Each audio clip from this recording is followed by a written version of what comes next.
Abantu benshi bajya bibwira ko umuriro w'amashanyarazi ugufata bikarangira ntugire icyuba, ariko mu by'ukuri umuriro w'amashanyarazi ushobora kwica. Ubundi mu busanzwe umuriro w'amashanyarazi nta kindi ni ugutembera kwa za electron mu kintu icyo ari cyo cyose kizemerera gutambuka, good conductor cyangwa bon conducteur mu ndimi z'amahanga. Urugero ni nk'urusinga cyangwa se umubiri w'umuntu. Aya mashanyarazi agenda cyangwa atembera mu buryo bubiri bitewe n'icyerekezo za electron ziganamo. Uburyo bwa mbere ni igihe za electron zitembera zigana mu cyerekezo kimwe kidahinduka. Niba zijya imbere ntago zishobora gusubira inyuma. Aya mashanyarazi bayita DC, direct current cyangwa se courant continu. Uburyo bwa kabiri ni igihe za electron zikunze kugenda zihinduranya ibyerekezo. Rimwe ziba zijya imbere ubundi zikanasubira inyuma. Niyo mashanyarazi bita AC, alternative current cyangwa courant alternative. Birumvikana ko itandukaniro riri hagati ya AC na DC rishingiye ku cyerekezo za electron ziganamo iyo zitembera muri rwa rusinga cyangwa mu mubiri w'umuntu. Ubu buryo rero bwa courant alternative nibwo buryo bwiza bukoreshwa mu gutwara umuriro w'amashanyarazi ku ntera y'ibirometero byinshi.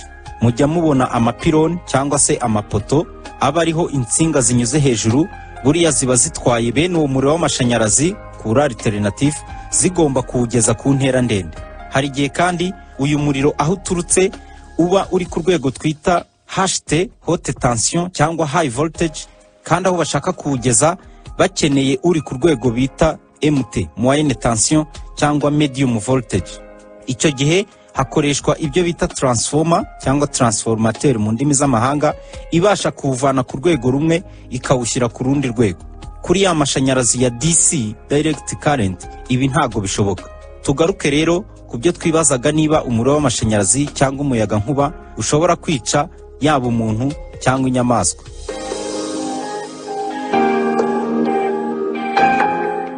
Umuriro w'amashanyarazi rero ushobora kwica mu buryo bwinshi. Aha turababwira uburyo bugera kuri butatu. Ushobora kukwica ugutwitse, ushobora kukwica ubuze umwuka, cyangwa se ukakwica umutima wahagaze. Ibi bibaho gute rero? Ibi bishoboka kubera ko mu miterere y'umubiri wacu nawo ubasha gukora amashanyarazi matoya awufasha gutegeka ingingo zimwe na zimwe kugira ngo zikore. Iyo rero amashanyarazi afite imbaraga zirushijeho awugezeho, ahungabanya iyo mikorere y'umubiri. Amashanyarazi murabizi ko agira ibipimo bikurikije uko angana. Icyo ugomba kumenya nuko uko imbaraga z'amashanyarazi zigenda ziba nyinshi, niko ingaruka cyangwa ibibazo bituruka ku gufatwa n'uwo muriro biba byinshi. Ingufu z'umuriro w'amashanyarazi zipimwa mu rugero fatizo rwa ampere. Buriya ampere imwe irahagije kuba yateza ibyago by'urupfu mu gihe kitageze no ku isegonda. Reka dufate urugero nk'amashanyarazi angana na miliampere 20, ni ukuvuga ampere 20 ugabanyije 1000. Iyo yinjiye mu mubiri w'umuntu, imitsi irikanga ikegerana cyane hafi yo gufatana. Ibi bikaba byatera uguhagarara ko guhumeka, nibyo bita asphyxie, gupfa uzize kubura umwuka. Icyo ni kimwe. Hanyuma amashanyarazi ari hagati ya miliampere 100 na miliampere 300, ni ukuvuga hagati ya ampere 1 na ampere 3, iyo iyagukubise cyangwa akunyuzemo, umutima urasimbuka cyane, imijyana n'imigarura y'amaraso igasa naho ifatanye, bikaba byaviramo umutima guhagarara. Naho mu gihe cy'amashanyarazi afite imbaraga nyinshi ho umutima nta guteranamo, kuko uburinzi bwa ya mashanyarazi mato umubiri usanzwe ukora ahita ashaka kurwanya ugutembera kwa ya mashanyarazi akomeye yageze mu mubiri, bigatuma uturemangingo ndetse n'imitsi bishyuha cyane, ari nabyo bituma umubiri ushobora gushya wose. Mujya mubyumva ngo umuntu yafashwe n'amashanyarazi nko ku ipironi hejuru cyangwa ku ipoto, kubera ko uriya muriro uba ufite imbaraga nyinshi agashya umubiri ukuma. Ntabwo rero ari ibintu byo gukinisha. Ingaruka zose zishobora kukubaho ziterwa n'ubwoko bw'umuriro w'amashanyarazi wagufashe. Ushobora kuba alternative cyangwa se ukaba ari continu nk'uko twabibonye haruguru. Izi ngaruka kandi ziterwa nanone n'imbaraga wari ufite, icyo twakwita nka intensité, fréquence yawo, ni ukuvuga ubwisubire bwawo, ndetse n'imbaraga z'umubiri, resistance y'umubiri. Aha harimo ibiro, igihagararo, umubyimba w'uruhu n'ibindi. Ubusanzwe umubiri w'umuntu nawo ni resistance, hanyuma resistance yawo ikabarwa mu rugero fatizo rwa ohm. resistance y'umubiri ariko ntago ari imwe ahantu hose, ihinduka rimwe na rimwe ndetse igahinduka bitewe n'umuntu nk'uko twabibabwiye ko hazamo umubyibuho, ibiro ndetse n'umubyimba w'uruhu. Aha reka tubahe ingero zifatika za resistance ku bice bimwe na bimwe by'umubiri.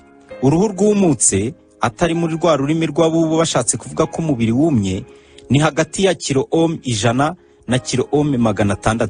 Urumva ko resistance ari nini cyane. Naho uruhu rutose rugira ohm 1000, ni ukuvuga kilo ohm 1. Mu mubiri mo imbere ni ohm 400. Naho kuva ku gutwi kumwe ugera ku kundi harimo resistance ya ohm 100. Bityo rero resistance y'uruhu rutose ni ntoya cyane ugereranyije n'iy'uruhu rwumutse. Niyo mpamvu mu mubiri w'umuntu igihe utose niho hazabasha kunyura cyangwa gutembera umuriro w'amashanyarazi mwinshi cyane. Uramutse ufashwe n'umuriro w'amashanyarazi uri mu mazi, biragoye kuba wahikura. Ubwo byumvikane ko umuriro w'amashanyarazi ushobora kwica umuntu muri ubwo buryo uko ari butatu: kuba wabura umwuka, kuba umutima wahagarara, ndetse no kuba umubiri washya ukuma. Ariko nyuma yabyo hari n'ibyo wakora kugira ngo wirinde izi ngaruka zose zakuviramo n'urupfu. Aha reka tuvuge bikeya muri byinshi byakorwa mu rwego rwo kwirinda kuba wafatwa n'umuriro w'amashanyarazi.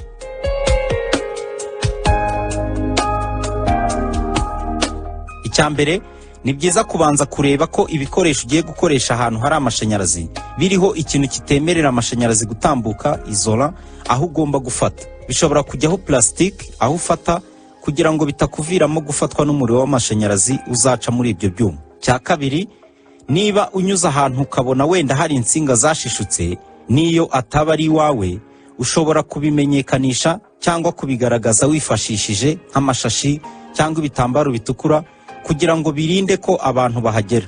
Hari abantu batajya bita ku bimenyetso ababifitiye ububasha bajya bashyira ahantu hashobora kuba bahura n'ibyago byo gufatwa n'umuriro w'amashanyarazi. Aha twabaha nk'urugero, bikunze kuba byanditseho ngo danger cyangwa uhegereye wapfa. Ntimukabisuzugure kuko baba baburira umuntu ko aho hantu ushobora kuhahurira n'ibyago. Icya gatatu, niba utari umukozi ubifitiye ububasha cyangwa wabihuguriwe, mbere yo gukora ibijyanye n'amashanyarazi harimo nko gukora installation, gusubiza ubuzima ibyari byapfuye, ndetse no kuba wavanaho ibyari biriho ubisimbuza ibindi, ni ngombwa kubanza kureba niba ufite ubwirinzi cyangwa umutekano, muri make uri protected muri ako kazi. Aha hazamo imyenda n'inkweto ugomba kuba wambaye ndetse n'ibikoresho ugiye gukoresha. Kuzana rero umukozi ubifitiye ububasha ndetse wanabihuguriwe bigabanya ibyago byo gukomeretswa cyangwa kubura ubuzima bikomotse ku muriro w'amashanyarazi.